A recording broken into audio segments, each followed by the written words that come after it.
métier d'ascensoriste, c'est 560 000 appareils qui équipent la France et c'est 12 000 appareils neufs tous les ans complémentaires. C'est 100 millions de trajets par jour, sans ticket, ce qui permet à tout à chacun de vivre et de s'insérer dans la cité. Aujourd'hui, la profession s'inscrit aussi dans les transitions écologiques, transitions numériques que l'on vit au quotidien et on doit développer le recrutement et la formation qui s'associent à ce métier.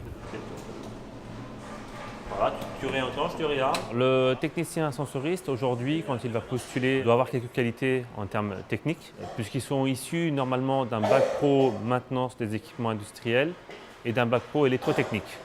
À partir de là, à partir de ces bases-là, on va venir donner des connaissances supplémentaires spécifiques aux ascenseurs. Ils doivent avoir notamment des connaissances en mécanique, en électrotechnique, en pneumatique et en hydraulique. C'était en général un mois à l'école, un mois en entreprise. Tout ce qu'on voit en cours, on le voit directement quand on va en entreprise. Et on peut apporter notre expérience, par exemple, à nos camarades de classe, parce qu'on ne voit pas forcément la même chose. Et puis on a tout de suite, on est tout de suite dedans, quoi, en fait. C'est ça qui est vraiment plaisant. Moi, je ne pensais pas que la technologie évolue aussi vite, on va dire, dans l'ascenseur. Parce que c'est vrai qu'en plus, sur Paris, on travaille sur des machines qui ont presque plus de 40 ans des fois, avec les toutes dernières générations qu'on a montées là il y a 2 jours. C'est vraiment très varié. Ce qui me plaît, c'est principalement le fait d'être bien entouré, les collègues, tout ça, qu'on a une bonne entente en général, tu es content de te lever le matin et d'aller travailler. Et vraiment avoir une espèce de liberté, vraiment de mouvement, tu gères ton emploi du temps, etc. C'est vraiment ce que je pourrais mettre en avant principalement. Ouais. J'ai fait une formation technicien de maintenance ascenseur. On avait une partie pratique et théorique à l'école et la partie pratique en entreprise. Et ce qui est bien, c'est qu'on aura toujours quelque chose à faire en fait. Au quotidien, on a toujours la communication qui est très importante dans ce métier-là.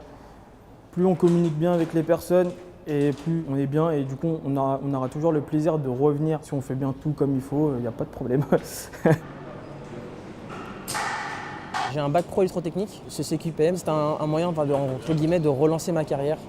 J'avais fait 4 ans dans un bureau où je ne m'entendais pas bien. Du coup, je me suis dit que c'était vraiment la façon la plus pérenne de me relancer dans une autre direction avec des vrais acquis, des vraies compétences qualifiantes. Avant d'y être, je pensais que le technicien de maintenance était exclusivement seul, alors qu'en fait, on a énormément besoin d'une équipe.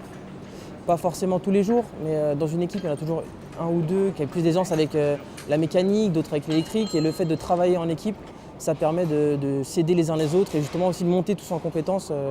J'étais en fin d'année de BEP électrotechnique et je cherchais une formation assez courte, mais qui associe d'électrique et de la mécanique, et puis faire aussi pas mal de pratique dans cette formation. Et j'ai découvert la mention complémentaire ascenseur à la Chambre de commerce de Paris. Le métier a évolué, l'aspect nouvelle technologie a apporté aux techniciens d'être plus autonomes, liés avec des applications pour la recherche de documentation, de transmission de données, d'échanges avec ses collègues. À la suite de cette formation ascensoriste, on va dire, un technicien de maintenance peut évoluer vers la poste d'assistance technique ou éventuellement manager d'une équipe ou chef d'équipe. Et également vers le milieu commercial un petit peu aussi. C'est assez logique d'évoluer et assez facile. C'est un métier d'avenir parce qu'il s'inscrit, je l'ai évoqué, dans la transition numérique, la transition écologique. C'est un métier aussi indépendant, mais c'est aussi un métier qui est plein de perspectives. Les villes continuent à se densifier, à se verticaliser, que ce soit les grandes villes, les grandes métropoles ou les villes moyennes.